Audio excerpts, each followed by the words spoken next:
Alright, for practicing for your Chia pet, you are going to, if you recall, I did the demo, but this is a reminder. So here's your pinch pot. Remember, you use the tip of your thumb. You're going to rotate and pinch, rotate and pinch, rotate and pinch. Okay? You want this opening to be the same as your other one. So when you do two pinch pots put together, you rotate, pinch, rotate and pinch like that. And then make sure that they match. This one looks pretty good.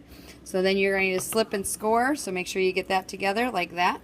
So score that one, and then score this one, and then you're going to push them together, and then remember how we just kind of take our fingers and we just kind of rub it together.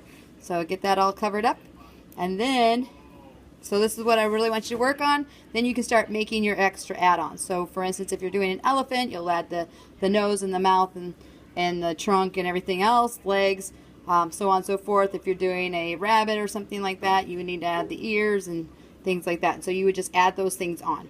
Okay, so now it's a hollow piece. If you want to practice drilling a hole in there, okay, for the water, you can do that, but you don't need to. We'll work on that later. So there's my hole for the water. Remember that you need to also make marks on where the seeds are going to grow. So you can just kind of go like this and kind of tap it. You want those seeds to be pretty big, or those spots to be pretty big for the seeds. Those seeds are, you're just going to kind of rough that up so the seeds are going to be in there just like that. And then of course you'd have your legs and then your tail and your head and so on, like if you did a duck or something. You just make sure it's not super thick.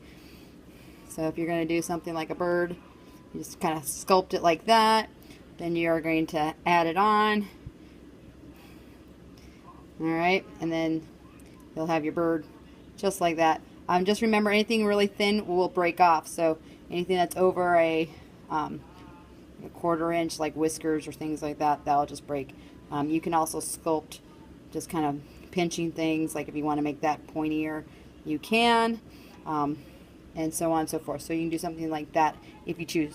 All right, when you're done, just wad it back up. That's your practice. We aren't ready to do our first one yet, so next time we see you, you will be ready. Thanks.